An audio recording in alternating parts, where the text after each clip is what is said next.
Okay, y'all, today it is time to start getting my potatoes in the ground. I have all of these. They have been drying for a few days now, and some of them are looking really rough, but they are perfect to put outside. So these are all potatoes I had in my pantry that had sprouted, so I cut them up and let them harden off.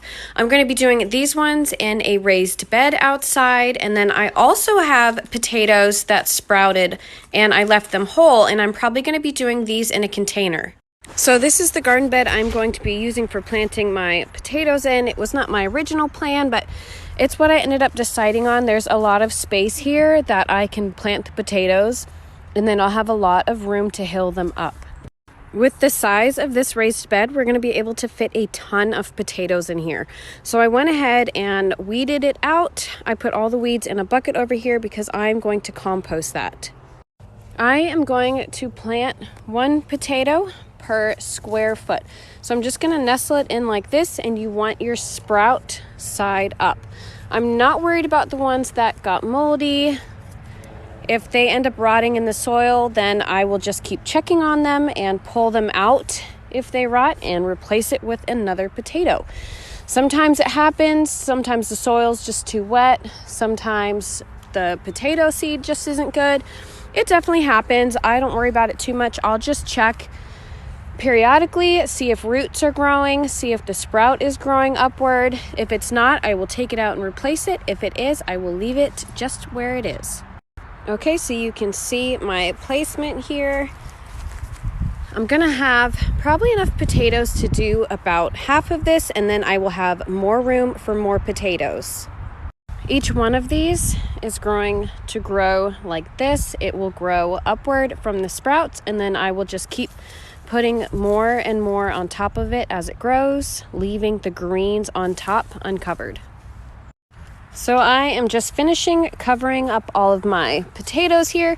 You can see this soil is a mix of compost, wood chips, some weeds that are left, and a whole bunch of leaves that I tossed in from the leaves falling off the trees.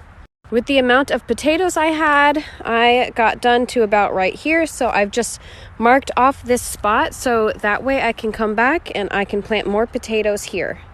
Now that I got all these potatoes planted, I am just going in with some bone meal. It's high in phosphorus and really good for your potato plants.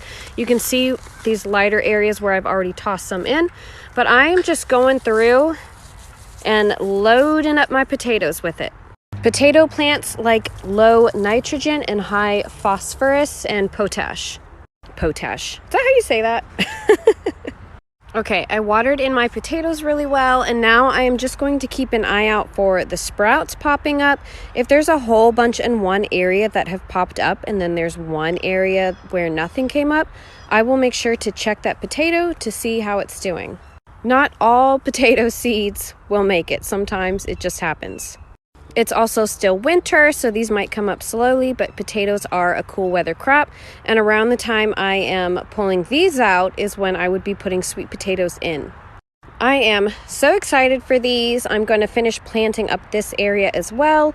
We go through a lot of potatoes. It's something we really like to eat, so I definitely want to grow a large amount of them this year. So I'm planting this whole bed. Finished planting over there, like I've said, and I am also going to do a few containers of potatoes as well, so I can do another video for that. And this bed over here, I originally was going to put peppers in that I wrote in my garden plan, but once I got in here, the soil is so soft and nice that I actually might put my carrots in here. Okay, so our potatoes are all done, and I will post an update when I have one.